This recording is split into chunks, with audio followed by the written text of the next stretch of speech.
What we're doing is absolutely not a surveillance program. We're just replacing the evaluation and scrutiny of the physical ID with the computer algorithm. So we don't do surveillance. ICE and security officials defending the use of facial recognition searches in driver's license databases to find illegal immigrants. Now, members of the U.S. Customs and Border Protection getting grilled by the House Homeland Security Committee. This coming after a company working with the CBP on this technology was hacked, and that caused concern that sensitive personal data was being released. Mike Rogers is the ranking member of the Homeland Security Committee. He joins us now. Congressman, after what you heard today, should ICE have access to this technology? Of course. You know, the thing that was emphasized today in the hearing was, first of all, they're using DMV driver's license pictures. Those are public records. There is no reasonable expectation of privacy in those public records. But also, they're only doing the things that have manually been done heretofore, where they're taking a driver's license or a passport that's being handed to the individual, let's say at TSA, and they're comparing it to your likeness in person. This will just use a machine which is not apt to have fatigue or make errors like human beings do.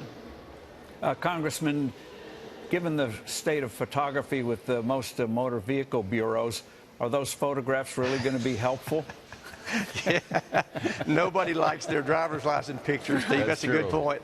But, you know, they made the point today. We had one of the individuals from NIST that was there, and he made the point that with the advancements that have occurred in just the last couple of years, they have a 99.7% accuracy rate. That's pretty phenomenal.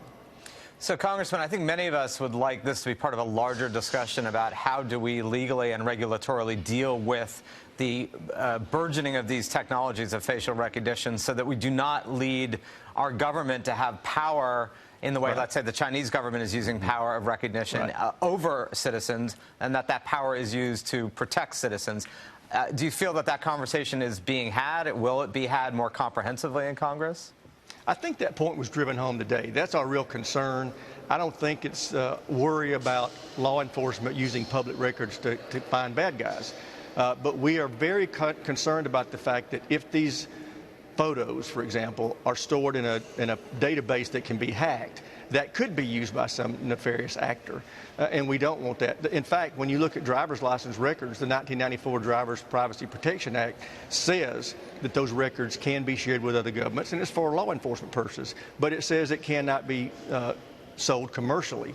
Same reason, we want to maintain privacy for individuals when it's outside the realm of law enforcement purposes.